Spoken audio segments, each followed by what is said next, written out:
এভাবে আপনারা খুব সহজে আপনার ফটো ব্যাকগ্রাউন্ড এক ক্লিকে চেঞ্জ করতে পারবেন। তো কিভাবে করবেন চলুন কথা না বাড়িয়ে ভিডিওটি শুরু করা যাক। এই জন্য আপনাদেরকে একটি কিন্তু অ্যাপ্লিকেশন প্রয়োজন হবে।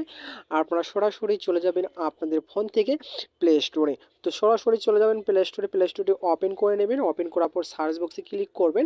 সার্চ বক্সে ক্লিক করার পর এখানে আপনারা লিখবেন AI image editor, AI replay, ঠিক আছে, লিখে সার্চ করবেন। সার্চ করার সাথে সাথে আপনারা দেখতে পারবেন একটু স্ক্রল করলেই কিন্তু একটি অ্যাপ্লিকেশন চলে আসবে।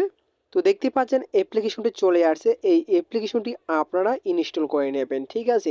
ইনস্টল করা হয়ে গেলে আপনার ফোন থেকে ওপেন করে নেবেন।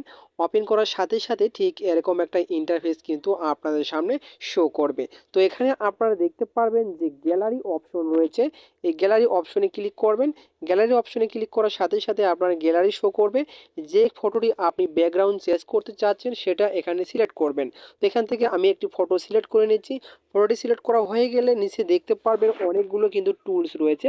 এই টুলসগুলোর মধ্যে থেকে এখানে আপনারা দেখতে পারবেন যে চেঞ্জ ব্যাকগ্রাউন্ড রয়েছে। এই চেঞ্জ ব্যাকগ্রাউন্ডের ওপরে ক্লিক করলে এখানে আপনারা দেখতে পাচ্ছেন এআই ব্যাকগ্রাউন্ড রয়েছে। এআই ব্যাকগ্রাউন্ডের মাধ্যমে আপনার ফটোটির ব্যাকগ্রাউন্ড রিমুভ করতে পারবেন, অথবা এখানে আপনারা দেখতে পারবেন যে গ্যালারি রয়েছে। গ্যালারিতে ক্লিক করলে আপনার সরাসরি গ্যালারিতে চলে যাবে। সেখান থেকে আপনাদের ব্যাকগ্রাউন্ডগুলো সিলেক্ট করে নিতে হবে। তো এই ব্যাকগ্রাউন্ডের অ্যাপ্লিকেশনের লিঙ্ক আমি ডিসক্রিপশন বক্সে দিয়ে রাখবো। সেখানে আপনারা ক্লিক করলেই কিন্তু অসংখ্য কিন্তু ব্যাকগ্রাউন্ড পেয়ে যাবেন, ঠিক আছে। তো এখানে আপনার ব্যাকগ্রাউন্ডটি সিলেক্ট করার পর এখানে আপনারা দেখতে পাচ্ছেন যে কনফার্ম রয়েছে, ঠিক আছে।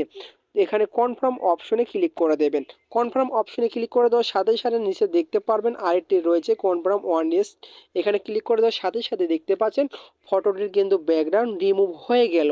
এখন যদি আপনি ডাউনলোড করে গ্যালারিতে নিতে চান তাহলে দেখতে পারবেন উপরে সেভ অপশন রয়েছে।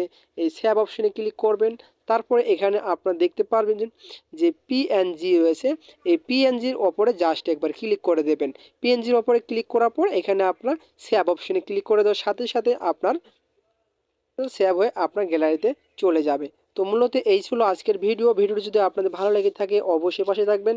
আবারও দেখা হবে নতুন একটা ভিডিও নিয়ে। এতক্ষণ সাথে থাকার জন্য আপনাদেরকে